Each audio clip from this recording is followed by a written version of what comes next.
మన తలరాతలను తిరగరాసే అతి శక్తివంతమైన వ్రతం 16 సోమవారాల వ్రతం అండి. దీనినే సోడప సోమవారాల వ్రతం అని కూడా అంటారు.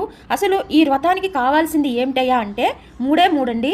1 పుట్టమట్టి, 2 గోధుమ రవ్వ, 3 బిల్వపత్రాలు, తెల్లటి పువ్వులు స్వామివారికి. ఈ 3 ఉంటే ఈ వ్రతం పరిపూర్ణత. వీటన్నిటికంటే అతి ముఖ్యమైనది మనసు.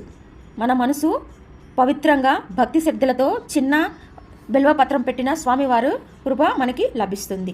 ఈ పుట్టమట్టిని ముందు రోజే మనం పుట్ట దగ్గరకు వెళ్ళి ఆమెకి నమస్కరించుకుని, నేను ఇలా వ్రతం సంకల్పించుకున్నాను, అందుకే ఈ పుట్టమట్టిని తీసుకెళ్తున్నానని ఆ పుట్టకి మనం నమస్కారం చేసుకొని మట్టి తెచ్చి ఇంట్లో పెట్టుకొని సోమవారం ఆషాఢ పౌర్ణమి తర్వాత వచ్చే సోమవారం నుంచి అంటే ఆగస్టు 3వ తేదీ నుంచి ఈ వ్రతం ప్రారంభించాలి.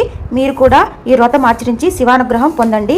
ఇంకా డీటెయిల్స్తో లాంగ్ వీడియో కింద ఇచ్చున్నాను, ఒకసారి వెళ్ళి చెక్ చేయండి.